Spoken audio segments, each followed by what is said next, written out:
तो बच्चों, आज हम कक्षा 12वीं की हिंदी पाठ्य पुस्तक आरोह के गद्य खंड का पाठ 2 बाजार दर्शन का अध्ययन करेंगे, जिसके लेखक हैं जैनेंद्र कुमार। जैनेंद्र कुमार एक सुप्रसिद्ध कथाकार थे। कहने का मतलब बहुत ही ख्याति प्राप्त और उच्च कोटि के निबंध साहित्य भी उन्होंने लिखा है।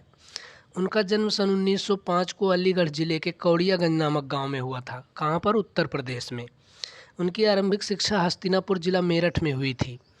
हस्तिनापुर पहले दिल्ली के आसपास के क्षेत्र को हस्तिनापुर के नाम से जाना जाता था। 1919 ईस्वी में पंजाब विश्वविद्यालय से मैट्रिक की परीक्षा उत्तीर्ण की थी। मैट्रिक आप सभी जानते होंगे, मैट्रिक कहते हैं 10वीं को। मैट्रिक की परीक्षा उत्तीर्ण की तत्पश्चात उन्होंने काशी विश्वविद्यालय में उच्च शिक्षा के लिए प्रवेश लिया। क्या होता था कि पहले 10वीं के बाद ही सीधे विश्वविद्यालय में कॉलेज में एडमिशन हो जाता था। ये बाद में जो है ये 12वीं तक किया गया था, नहीं तो उससे पहले जो है मैट्रिक के बाद सीधे विश्वविद्यालय में ही के लिए प्रवेश लिया। किंतु गांधी जी के आह्वान पर पढ़ाई छोड़कर वे असहयोग आंदोलन में शामिल हो गए। गांधी जी के जीवन दर्शन का प्रभाव उनकी रचनाओं में स्पष्ट रूप से देखा जा सकता है। उनका इतना प्रभाव पड़ा है गांधी जी का कि उनकी रचनाओं में पूरी तरह से उसकी झलक दिखाई पड़ती है। जैनेंद्र जी ने कथा साहित्य के साथ साथ उच्च कोटि के निबंधों की भी रचना की है। कहने का मतलब कहानियाँ लिखने के साथ साथ उन्होंने निबंध भी लिखे हैं। सन 1970 में उनकी महान साहित्यिक सेवाओं के कारण, कहने का मतलब इतनी अच्छी रचनाओं के कारण जो है भारत सरकार ने उन्हें पद्म भूषण से सम्मानित किया था। किससे? पद्म भूषण, जो कि एक सम्मान पुरस्कार है। दिल्ली विश्वविद्यालय ने सन 1973 में उन्हें डीलिट की मानद उपाधि से विभूषित किया। जैनेंद्र कुमार को साहित्य अकादमी तथा भारत भारती पुरस्कारों से भी सम्मानित किया गया। ये सब हिंदी के क्षेत्र में दी जाने वाली पुरस्कार हैं। सन 1990 में उनका देहांत हो गया। उनकी ये रचनाएं दी हुई हैं: परख, सुनीता, कल्याणी, त्यागपत्र, जो फांसी है उनकी पहले उपन्यास है। तो ये सारी रचनाएं लिखी हुई हैं। खैर, इन पर बहुत ज़्यादा ध्यान नहीं देना है आपको पाठ से ज़्यादा ज़रूरत है।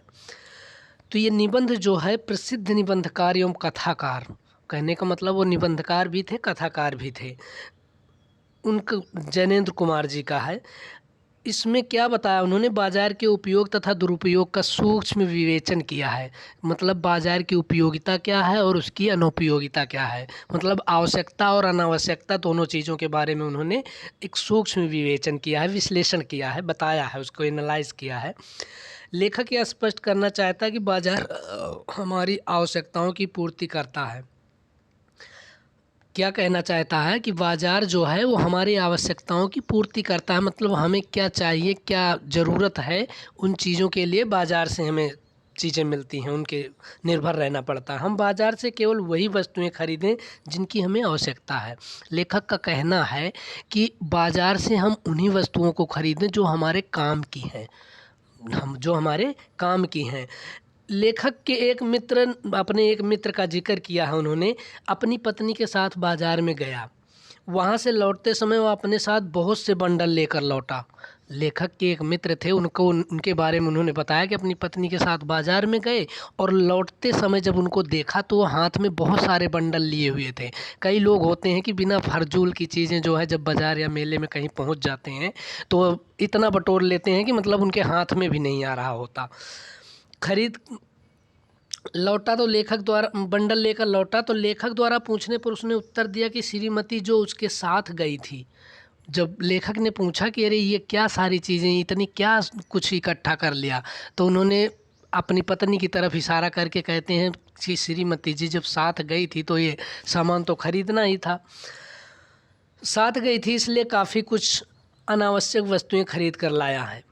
कहने का मतलब वो खुद को नहीं दोषी बता रहे हैं, अपनी पत्नी पर दोष मढ़ रहे हैं कि जब श्रीमती जी साथ गई थी तो इतनी अनावश्यक चीज़ें जो बिना काम की भी वस्तुएं हैं उन्हें भी खरीद कर लाया। लेखक का विचार है कि पत्नी को दोष देना ठीक नहीं है, पर लेखक तो समझ रहा है कि पत्नी का क्या दोष है। आप ना ही खरीदते तो पत्नी क्या फालतू वस्तुओं को खरीदने के पीछे ग्राहक की पैसे की गर्मी है। लेखक का क्या मत है कि अगर फालतू चीज़ें कोई खरीद रहा है तो उसके जेब में पैसों की अधिकता है। कहने का मतलब बहुत ज़्यादा इफ़रात पैसे हैं, तभी तो वो फालतू चीज़ें खरीद रहा है। अगर किसी के मेहनत के पैसे होंगे तो वो सोच समझ के खरीदेगा कि ये काम की चीज़ है या भी नहीं है। दूसरी ओर कुछ लोग पैसे की पावर को समझकर उसे जोड़ने में ही लगे रहते हैं। कहने का मतलब उसका है कि पैसा ही एक पावर है, एक शक्ति है, सामर्थ्य है, जिसके बल पर लोग जो है बंगला, कोठी तथा फालतू का सामान खरीद लेते हैं। और कुछ लोग क्या है कि पैसे की पावर को समझकर उसे जोड़ने में ही लगे रहते हैं और मन ही मन बड़े प्रसन्न होते हैं। देखो, सब अलग अलग तरीके के व्यक्ति होते हैं। कुछ लोग क्या होते हैं कि मिला पैसा उड़ाते फिर रहे हैं, लेकिन कुछ लोग क्या है उसकी कीमत को समझ करके उसको जोड़ने में लगे हुए हैं। तो कहने का मतलब ये दोनों अवस्थाएं ठीक नहीं हैं कि बहुत ज़्यादा कंजूसी करके इकट्ठा कर ले या फिर मिले तो उसको उड़ा ही दें। मतलब दोनों अवस्थाओं में जो है ये एक विकृत पैदा हो जाती है, दुरा हो जाता है। जोड़ने में ही लगे रहते हैं और मन ही मन प्रसन्न होते हैं। मित्र ने लेखक को बताया कि यह सब सामान खरीदने पर उसका सारा मनी बैग खाली हो गया। जो बंडल इकट्ठा करके उनके मित्र आ रहे थे लेखक के, उन्होंने बताया कि ये इतने सामान खरीदने में सारी पॉकेट खाली हो गई, मतलब जेब के सारे पैसे ख़त्म हो गए, सारा मनी बैग खाली हो गया। फालतू सामान खरीदने का सबसे बड़ा कारण बाज़ार का आकर्षण भी है। कहने का मतलब ये है कि अगर आप अनावश्यक रूप से बाज़ार में चले गए, आपको किसी चीज़ की आवश्यकता नहीं, आप घूमने के उससे चले गए, तो क्या है कि वहाँ की सजावट देख करके आपका मन किसी न किसी चीज़ की तरफ लालायित हो ही जाएगा। और दूसरा और भी ये बताया है कि पैसे अगर हों जेब में तो और ज़्यादा, नहीं हो तो एक बार सोचना भी पड़े। तो क्या बताया कि आकर्षण भी है। मित्र ने लेखक को बताया कि बाज़ार एक शैतान का जाल है। कहने का मतलब मित्र ने क्या बताया कि बाज़ार जो है वो एक शैतान का जाल है, मतलब वो जाल है, हमें फंसाने के लिए जो है वो जाल फेंकता है, एक बुनता है और हम उसमें जा कर के फंस जाते हैं। दुकानदार अपनी दुकानों पर सामान को इस प्रकार सजा कर रखते हैं कि ग्राहक फंस ही जाता है। मतलब हर दुकान वाला व्यक्ति क्या करता है, चाहे वो फल वाला हो, चाहे वो सब्जी वाला, कोई भी हो, वो क्या करता है कि अच्छी अच्छी चीज़ों को जो है सबसे पहले फ्रंट पर सामने लगा देता है कि लोग देख करके जो है आकर्षित हो जाएं और उनका मन जो है वो ललचा जाए चीज़ों को खरीदने के प्रति, आकर्षित कर लेता है। बाज़ार में आमंत्रण होता है, आग्रह नहीं होता है। बाज़ार में क्या होता है, आमंत्रण होता है, बुलावा होता है, आग्रह नहीं होता है, किसी से विनती नहीं की जाती है। वह ग्राहकों को लूटने के लिए प्रेरणा देता है, मोटिवेट करता है। क्या करता है, ग्राहकों को फंसाने के लिए जो है, जो आकर्षित चीज़ों को लगाए हुए होता है, वो प्रेरणा देता है। मतलब यही कारण है कि लोग बाज़ार के आकर्षक जाल का शिकार बन जाते हैं और लोग क्या है, खुद व खुद जा कर के वो फंस जाते हैं। यदि कोई व्यक्ति खाली मन से बाज़ार जाता है तो वह निश्चय ही लुट कर ही आता है। अगर किसी व्यक्ति को कोई किसी भी चीज़ की आवश्यकता नहीं है, वो बिना मतलब बाज़ार में गया तो वो कुछ न कुछ बिना मतलबी सामान लेकर के ही वापस आएगा, मतलब कि लुट करके ही आएगा और फिर घर आकर के पछताएगा कि यार ये क्या खरीद लिया हमने, मन ही मन को कोसेगा। लेखक का एक अन्य मित्र दूसरे मित्र की बात फिर बता रहा है। लेखक दोपहर के समय बाजार गया परंतु वह शाम को खाली हाथ लौट आया। मतलब हर व्यक्ति की अलग अलग भावनाएं होती हैं, अलग अलग सबकी समझ होती है, सबकी सोच होती है, सबका अपना अपना मत है। तो दूसरे मित्र की भी यहाँ पर बताया, उन्होंने क्या बताया कि परंतु वह शाम को खाली हाथ लौट आया। बाजार में गया दोपहर को, शाम तक आया लेकिन खाली हाथ लौटा। जब लेखक ने पूछा तो उसने बताया कि बाजार में सब कुछ खरीदने की इच्छा हो रही थी। उसने कहा कि सारी जितनी भी वस्तुएं दिख रही थी सबको मन कर रहा था कि खरीद लूं, पर मैं क्या क्या खरीदूं। परंतु वह एक भी वस्तु खरीद कर नहीं लाया। लेकिन वह एक भी वस्तु खरीद कर नहीं लाया। पूछने पर उसने बताया कि यदि मैं एक वस्तु खरीद लेता तो उसे अन्य सब वस्तुएं छोड़नी पड़ती। अगर एक वस्तु खरीदता तो दूसरी छोड़नी पड़ती, दूसरे के साथ नाइंसाफ़ी होती, क्योंकि मन तो सबके लिए कर रहा है। और जब एक भी नहीं खरीदा तो मेरे क्या हुआ कि सबको हमने एक समान कर दिया, इसलिए मैं खाली हाथ लौट आया, बताया उसने। लेखक का विचार है कि यदि हम किसी वस्तु को खरीदने का विचार बनाकर बाज़ार जाते हैं तो फिर हमारी ऐसी हालत कभी नहीं हो सकती। कहने का मतलब ये है कि जब हमें पता हो कि हमारे घर में ये सामान नहीं है और हमें इसकी ज़रूरत है, ये सोच कर के हम बाज़ार में जाएं, तो हमारा क्या होगा, दिमाग उसी वस्तु पर लगा हुआ होगा। हम उसी वस्तु को चारों तरफ देखते रहेंगे, हर दुकान पर देखते रहेंगे, हमारी नज़रें जो है उसी सामान के पीछे भागती रहेंगी। और ऐसी हालत नहीं होगी कि दूसरे चीज़ों के उसमें हम फंस जाएं, ऐसी हालत नहीं हो सकती। बाज़ार में रूप का जादू होता है। लेखक कहता है कि बाज़ार में क्या है, रूप का जादू होता है। जब ग्राहक का मन खाली होता है तब वह उस पर अपना असर दिखाता है। कहने का मतलब ये है कि जब खाली मन से कोई व्यक्ति बाज़ार में गया हुआ है, उसे किसी चीज़ की वो नहीं है, तो उसकी नज़रें तो चारों तरफ घूमेंगी और हर सामान की तरफ इधर उधर देखेंगी और हर सामान पसंद आएगा। तो वही बताया कि खाली मन बाज़ार की सभी वस्तुओं की ओर आकर्षित होता है और यह कहता है कि सभी वस्तुएं खरीद ली जाएं। जब हमें ज़रूरत किसी चीज़ की आवश्यकता ही नहीं है, हम खाली मन से बाज़ार में गए हुए हैं, तो सभी चीज़ें हमें अच्छी लगेंगी और मन करेगा कि सारी चीज़ें हम खरीद लें। परंतु जब बाज़ार का जादू उतर जाता है तब ग्राहक को पता चलता है कि उसने जो कुछ खरीदा है वह उसे आराम पहुंचाने की बजाय बेचैनी पहुंचा रहा है। लेकिन जब उसका जादू उतर जाता है, जादू कहने का मतलब जब वो आकर्षित हो जाता है उस टाइम तो खरीद लेता है, उसका मन तो उस तरफ खिंच जाता है। लेकिन जब वो फिर मन पुनः अपनी पूर्व अवस्था में आता है तब वो क्या सोचता है कि मतलब उसका जादू उतर जाता है तो क्या सोचता है कि उसने जो कुछ भी खरीदा है वो आराम पहुंचाने की बजाय बेचैन कर रहा है, व्याकुलता उत्पन्न कर रहा है, परेशानी का कारण बन रहा है। इससे मनुष्य में अभिमान बढ़ता है परंतु उसकी शांति भंग हो जाती है। अभिमान, घमंड, शांति भंग हो जाती है मतलब मन बेचैन हो जाता है, बेचित्त हो जाता है, शांत नहीं रह पाता है, बेचैनी हो जाती है उसके अंदर। बाजार के जादू का प्रभाव रोकने का एक ही उपाय है कि हम खाली मन से बाजार ना जाएं, बल्कि यह निर्णय करके जाएं कि हमने अमुक वस्तु खरीदनी है। कहने का मतलब ये है कि हमें बाजार के जादू के प्रभाव को रोकने के लिए सिर्फ एक उपाय है कि जब हमें किसी चीज़ की ज़रूरत हो जब ही हम बाज़ार में जाएं, वरना हम बाज़ार में जाएं ही ना। अगर हमें ये है कि फला चीज़ खरीदनी, हमें ये वस्तु खरीदनी है, उसका नाम हो अमुक वस्तु मतलब कोई भी वस्तु, तो हम जब जाएं। ऐसा करने से बाज़ार ग्राहक से कृतार्थ हो जाएगा। ग्राहक जो है वो बाज़ार से कृतार्थ हो जाएगा, मुक्ति मिल जाएगी उसको। अगर ऐसा किया उसने तो ज़रूरत पर ही जाए तो। आवश्यकता के समय काम आना बाज़ार की वास्तविक कृतार्थता है।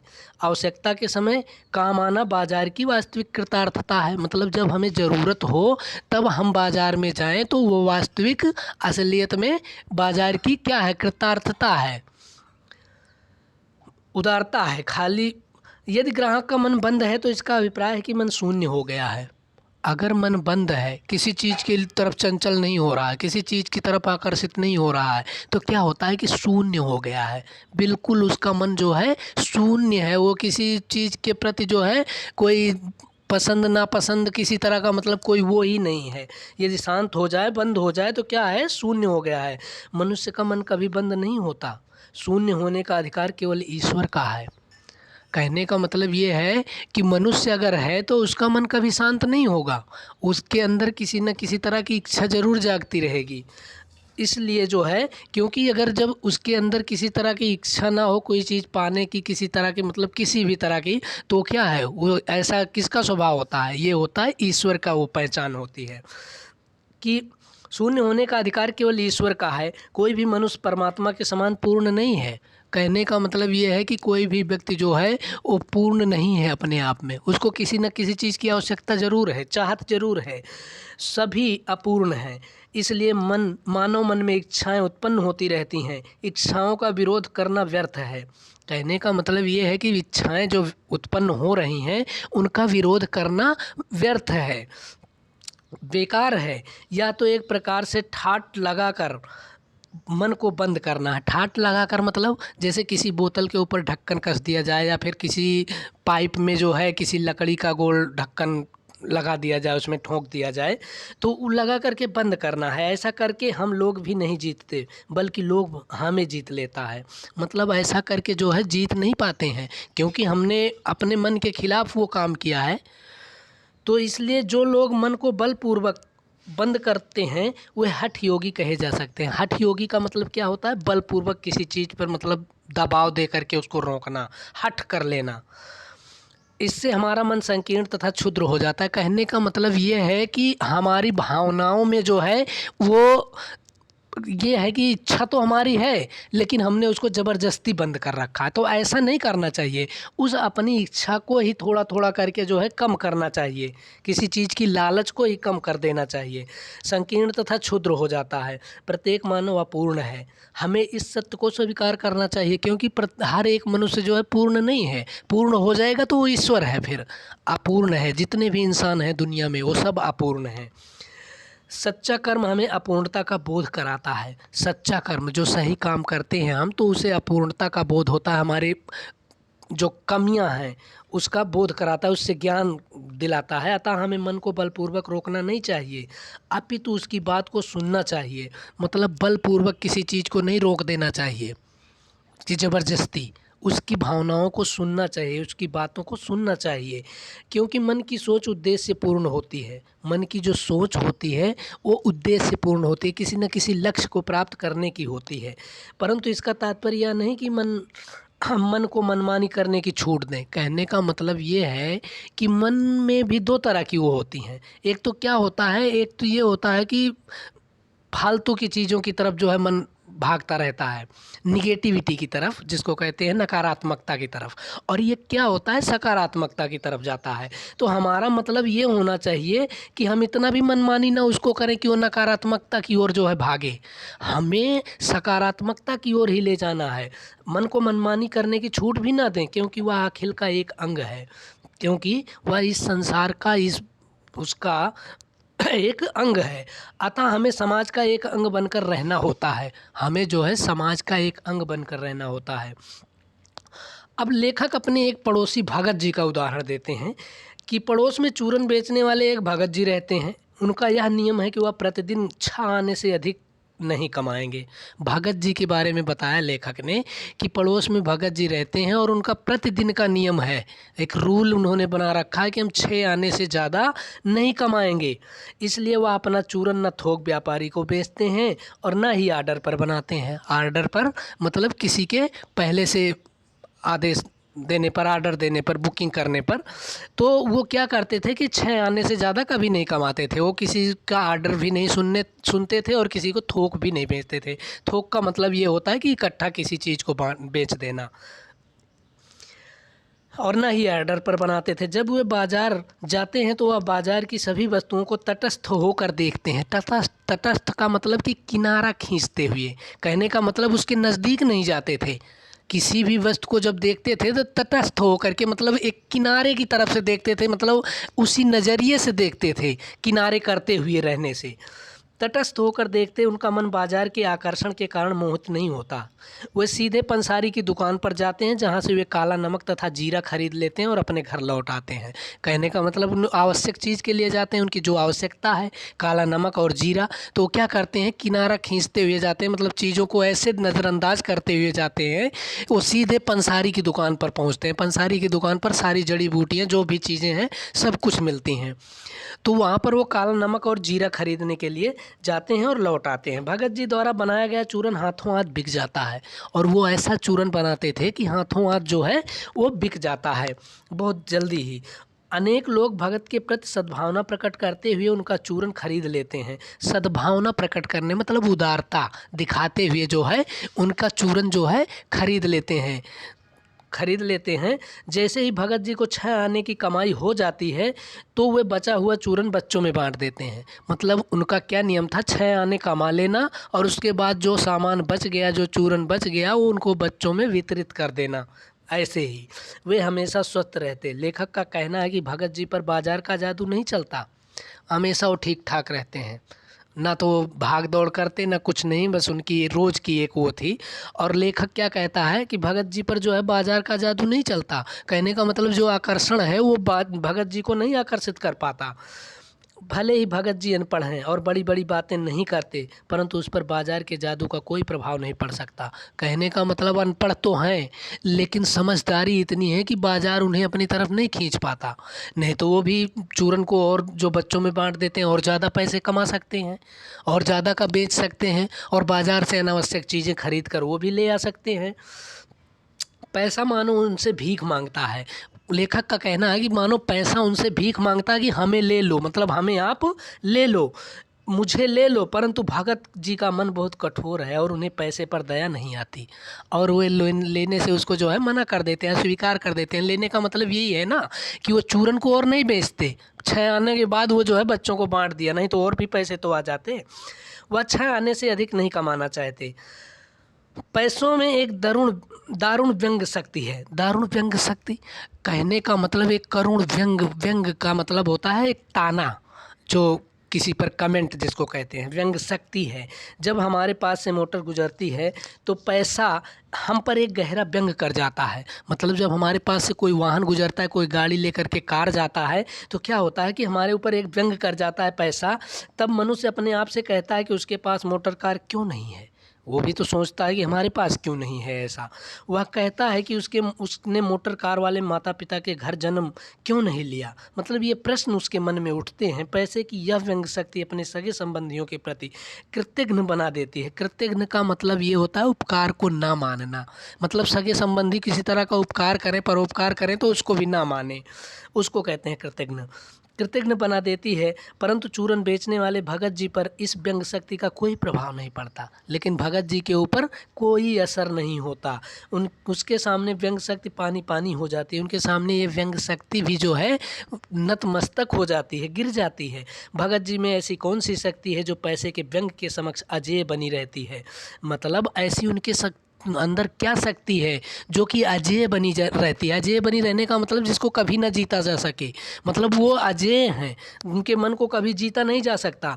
हम उसे कुछ भी नाम दे सकते हैं, परंतु यह भी एक सच्चाई है कि जिस मन में तृष्णा होती है, तृष्णा का मतलब होता है प्यास होती है, उसमें शक्ति नहीं होती है।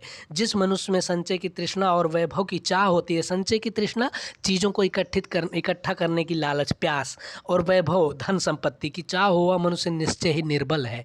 वह सबसे कमज़ोर व्यक्ति है जो धन वैभव इकट्ठा करने में लगा हो। इसी निर्बलता के कारण वह धन वैभव का संग्रह करता रहता है। यही उसकी कमजोरी है। इसी कमजोरी के कारण वह धन को इकट्ठा करता रहता है।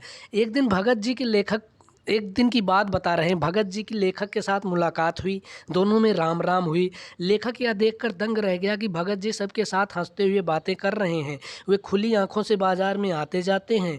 वे बाजार की सभी वस्तुओं को देखते हैं। बाजार के सामान के प्रति उनके मन में आदर की भावना है, मानो वे सबको आशीर्वाद दे रहे हैं क्योंकि उनका मन भरा हुआ है।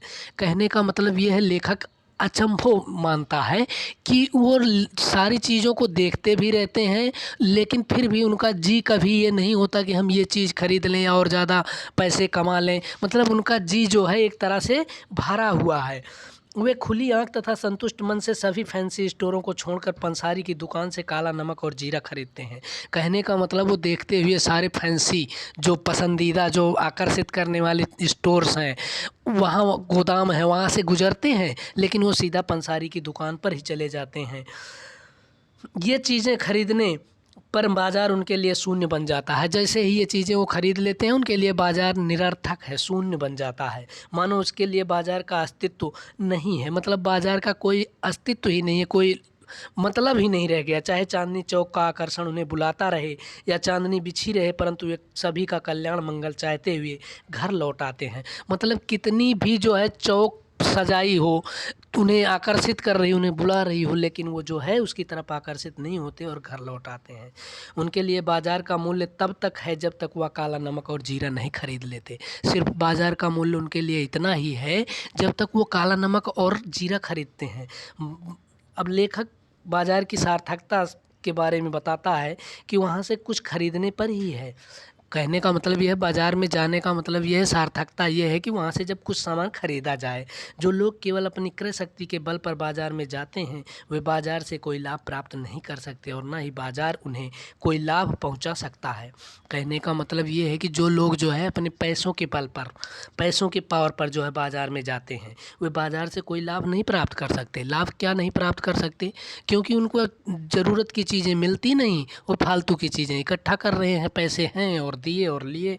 तो इसलिए क्या हुआ कि बाज़ार से कोई लाभ प्राप्त नहीं कर सकते और ना ही बाज़ार उन्हें कोई लाभ पहुंचा सकता है। ऐसे लोगों के कारण ही बाज़ारूपन तथा छल कपट बढ़ रहा है और इन्हीं लोगों के कारण ही बाज़ार में छल कपट बढ़ रहा है, बाज़ारूपन बढ़ रहा है। बाज़ारूपन का मतलब लोगों की चाहतें जो है और एक दूसरे को देख कर के चीज़ों को खरीदने का वो मन ललचा रहा है। यही नहीं, मनुष्यों में भ्रातृत्व का भाव भी नष्ट हो रहा है। भ्रातृत्व का मतलब होता है भाईचारा। भाईचारा की भावना भी नष्ट हो रही है, क्योंकि उनके मन में ये आ जाता है हम किसको किस टाइम जो है कितना लूट लें, किससे आँखों में कितना धूल झोंक दें, किसको हम कितना बेवकूफ़ बना लें। तो इसलिए भाईचारा का मतलब भी ख़त्म हो रहा है। इस मनोवृत्ति के कारण बाज़ार में केवल ग्राहक और विक्रेता रह जाते हैं।